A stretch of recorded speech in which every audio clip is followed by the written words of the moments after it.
ढेर सारी चुड़ैल सज धज कर बारात में जा रही थी।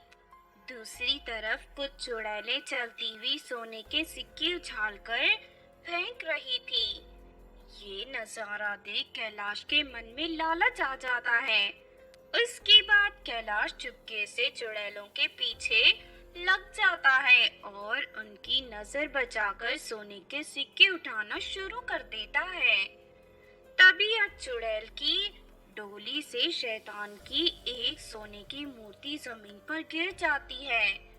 चुड़ैलों का उस तरफ कोई ध्यान नहीं जाता और वो सभी लगातार आगे बढ़ना जारी रखती हैं। सोने की मूर्ति देख कैलाश की खुशी का ठिकाना नहीं रहता। वो फौरन सोने की मूर्ति उठा लेता है। फिर थोड़ी देर के बाद चुड़ैलों की बारात जंगल के बीचों बीच बने एक बड़े से झरने के अंदर जाकर गायब हो जाती है। दूसरी तरफ कैलाश सारे सोने के सिक्के और शैतान की सोने की मूर्ति लेकर अपने घर चला जाता है। कैलाश की पत्नी ये सब देख बड़ी हैरत में पड़ जाती है। हे भगवान, अचानक आपको इतना सारा सोना कहाँ से मिल गया? कैलाश अपनी पत्नी को चुड़ैलों की बारात के बारे में सब बता देता है। देखिए, मुझे ना बहुत डर लग रहा है। आपको चुड़ैलों के सोने के सिक्के और ये मूर्ति यहाँ नहीं लानी चाहिए थी। क्या पता कल को हमारे ऊपर कोई मुसीबत आ जाए। कैलाश की पत्नी ये बोल ही रही थी कि तभी अचानक कैलाश के घर पर दो चुड़ैलें आ जाती हैं। वो दोनों बहुत गुस्से में थी। लालची आदमी, तूने हमारे शैतान की मूर्ति अपने घर पर लाकर अपनी मौत को दावत दी है। तुझे जिंदा नहीं छोड़ूंगी मैं। नहीं नहीं चुड़ैल जी, मेरे पति को छोड़ दीजिए। मैं आपके दोनों पैर पड़ती हूँ। तेरे पति के साथ साथ हम तुझे भी मारने वाली हैं। अब तू भी नहीं बचेगी। दूसरी तरफ कैलाश की बेटी दरवाजे के पीछे छुपकर ये सब देख रही थी। तभी वो दोनों चुड़ैलें कैलाश और उसकी पत्नी को पकड़कर अपने साथ ले जाते हैं। ये देख कैलाश की बेटी कविता घबरा जाती है। मेरे माता पिता को चुड़ैलें उठाकर ले गई, अब मैं क्या करूं? बेचारी कविता दुखी होकर अपने घर के बाहर बैठकर रोने लगती है। थोड़ी देर के बाद कविता की टीचर वहां से गुजरती है। कविता को इस तरह रोते देख टीचर फौरन उसके पास जाकर उससे रोने का कारण पूछने लगती है। क्या हुआ कविता, तुम इस तरह क्यों रो रही हो? टीचर जी, मेरे माता पिता को दो चुड़ैलें उठाकर ले गई। भगवान जाने उन दोनों का क्या होगा। मेरा इस दुनिया में कोई नहीं है, मेरे माता पिता के सिवा। अरे ये तो बहुत बुरा हुआ। हमें किसी भी तरह तुम्हारे माता पिता को बचाना होगा। देखो, मेरे घर के बगल में एक औरत रहती है जो काला जादू करने में माहिर है। चलो उसके पास चलकर मदद मांगते हैं। उसके बाद कविता के टीचर उसे अपने पड़ोस में रहने वाली निकिता नाम की औरत के घर ले जाकर उसे सारी बात बता देते हैं। निकिता अपने घर में रखे एक खोपड़ी के ऊपर आग जलाकर मंत्र पढ़ना शुरू कर देती है।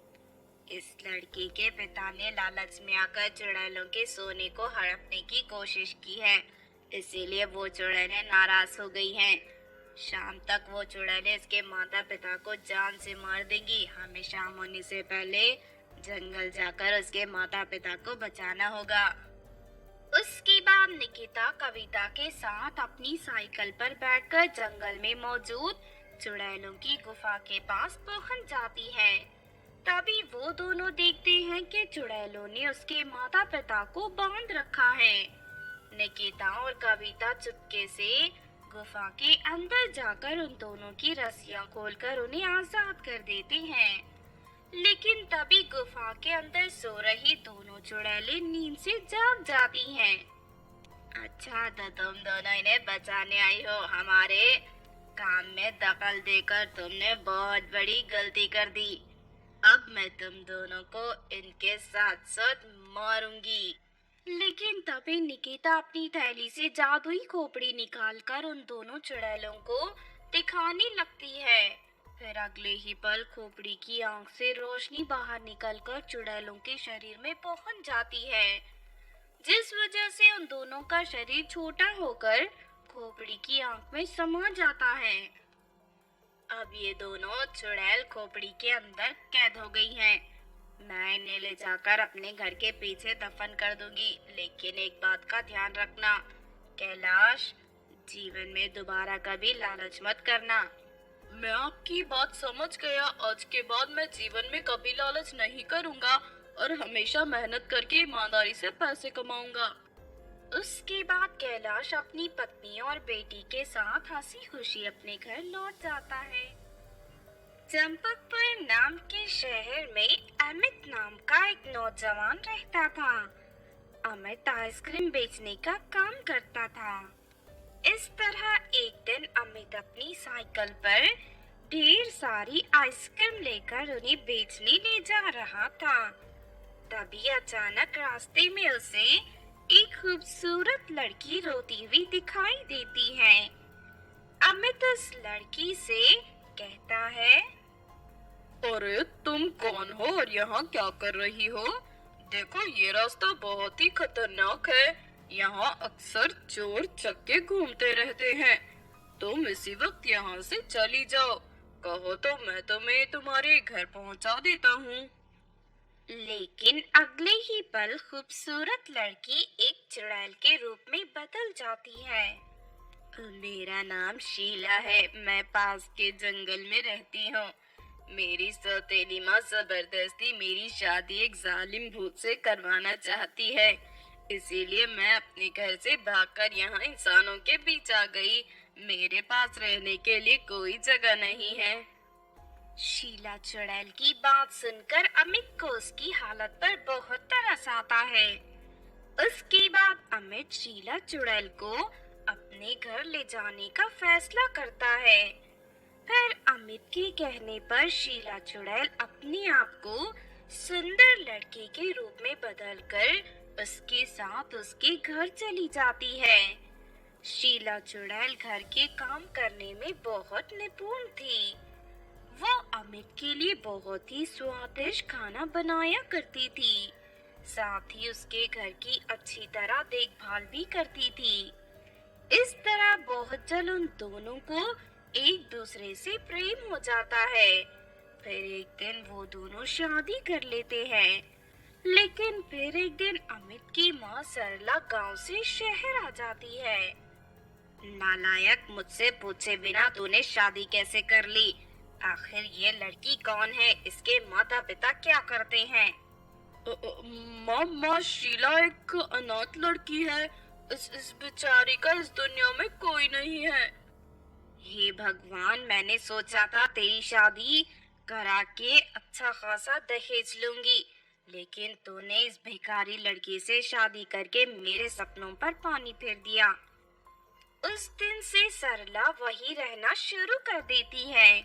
देखते ही देखते कई साल बीत जाते हैं। फिर एक दिन, अरे शादी को कितने साल हो गए, लेकिन अभी तक मेरी बहू माँ नहीं बन पाई। आखिर कब मुझे पोते का सुख मिलेगा? लगता है ये एक नंबर की मनहूस है। मेरे बेटे की अक्ल पर पर्दा पड़ गया था जो उसने इस कलमोही से शादी कर ली। फिर एक दिन अमित किसी काम से दूसरे शहर चला जाता है। इस वक्त मेरा बेटा यहाँ नहीं है।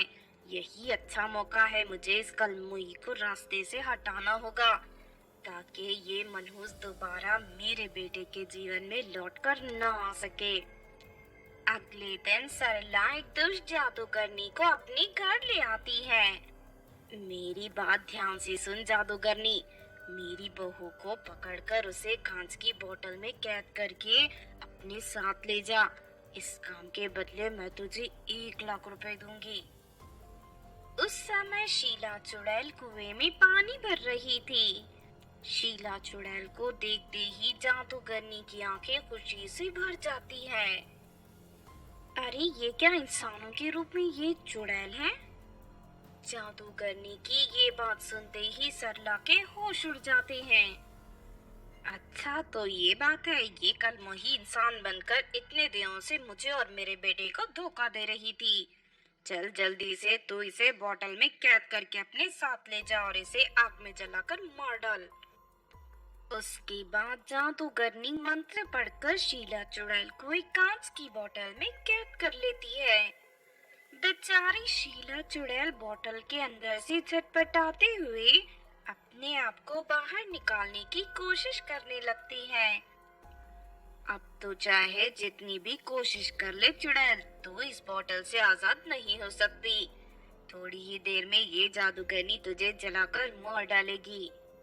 लेकिन तभी वहाँ अमित आ जाता है। अपनी पत्नी को बोतल के अंदर कैद देख अमित को बहुत गुस्सा आता है।